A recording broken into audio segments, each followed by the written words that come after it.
ఈరోజు బక్రీద్ స్పెషల్ గా తాహిర్ వాళ్ళైతే మా ఇంటికి అయితే వచ్చిన ఫ్రెండ్స్ చిన్న ఫన్ గేమ్ అయితే ఆడుతా ఉన్నాము రాజు రాణి చూడండి రాణి వచ్చాడు ఇప్పుడు రాణి మంత్రిని కనిపెట్టాలి నోట్స్ చూడండి ఎలా ఉందో స్కోర్ అందులో గేమ్ ఆడుతున్నాం షారుఖ్ ఖన్నా నా నేమ్ చెప్పరంట మంత్రిగా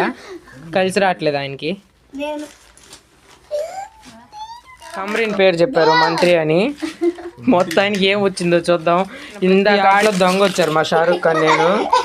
ఇప్పుడు ఏమొస్తుందో చూద్దాం మళ్ళా వచ్చినట్టున్నారు ఈ వ్లాగ్ ఫుల్ వ్లాగ్ కావాలంటే కింద లింక్ ఉంటుంది చూడండి ఎగ్జాక్ట్లీ నేనే వచ్చాను ఇప్పుడు పోలీస్ సన్నీ పోలీసా బట్టుని కనిపెట్టు దొంగ ఎవరు ప్రతి ఆటలో మళ్ళా సున్నాలు వేయాలి మా షారుఖ్ ఖాన్కి దొంగగా